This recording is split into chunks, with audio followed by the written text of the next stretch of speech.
Good morning, New Heart Church family. Pastor Matt with you on this Thursday morning. And I'm going to be heading out here in just a little bit to go to Raleigh and go to the WakeMed research facility that I've been going to for the last several months. As some of you know, I was recruited to participate in a vaccine trial for the Johnson & Johnson vaccine shot. It was a double-blind study. That meant all of us who were participating didn't know whether we were receiving the vaccine or a placebo. And in the computer, it doesn't identify who we are by name. It's just a number and whether that number got the vaccine or the placebo. I had been exposed over the last few months many times to folks who tested positive for COVID. But every time I tested positive, or every time I was tested for COVID, it came back negative. I was beginning to believe with great certainty that I had received the vaccine and was vaccinated against receiving the COVID shot. But nevertheless, I did sign up so that I might get that shot. And when I was given that opportunity, I had to call the study people to find out if I'd already received it or not. They had looked me up, and what they did was called unblinded me from the study. And to my surprise and amazement, I'd gotten the placebo. So I went ahead and got the shot. But now they're calling everybody in because they're going to unblind everyone. And if you haven't gotten the shot, they're going to give it to you. If you have gotten it, they're going to start assessing.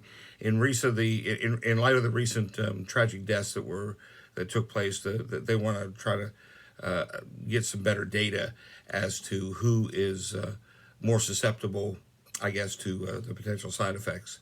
But when I called to find out whether I was vaccinated or received the placebo, first thought that came to my mind was, once I was blind, but now I see. The old line from the Amazing Grace song. But actual blindness, of course, is no laughing matter. That was especially true in the time of Jesus. We read in the Gospels how there were so many times that he healed people who were blind and healed them in various different ways. Matthew 9 and Matthew chapter 20 tell about an occasion where, on two different occasions, he healed two blind men, basically just by touching their eyes. Mark says he didn't even do that. He just said, your faith has made you well, and sends them on their way. In Matthew 12, he restores the sight and the speaking ability of a man who is unable to do either, to see or to speak. Of course, that then causes the Pharisees to immediately denounce him and proclaim him to be Beelzebub, because they thought all of those kind of conditions were the result of demonic possession, and the only person who could cast out demons in their mind was the prince of demons, Beelzebub. We read it during the Easter season how after the triumphal entry took place, Jesus goes to the temple and he clears out the corrupt money changers and merchants, and then welcomes all the blind and the lame to come in and heals all of them. Mark 8 gives us that great little story about the man who was beside the pool of Bethsaida and couldn't get into the pool because there was no one to help him in. And Jesus heals his blindness by making mud from his own spittle and putting it on the man's eyes. Being blind, whether it was in Jesus' time or even now with all the technology and assistance that's available for impaired persons, is a very devastating condition. But as devastating as physical blindness is and can be, I think when we read these stories, we should remember that the scripture also speaks of a spiritual blindness and really says that's a much more devastating condition. Jesus warns us that if we're spiritually blind, our hearts are filled with a darkness, and it's a great, great darkness. Paul tells us that the God of this age has blinded the minds and the eyes of unbelievers so that they cannot see the truth of the gospel or the glory of Christ, who is the incarnation, he says, of God. Paul also tells the Ephesians that this blindness separates people from the light of God and causes their hearts to be hardened. John goes so far to say is that this blindness causes us to hate our brother and to actually prefer walking in that darkness. When I was a Boy Scout, we were always told to watch out for those folks that were walking along the sidewalk with those white canes. That indicated to everyone around them that they had a visual impairment of some sort.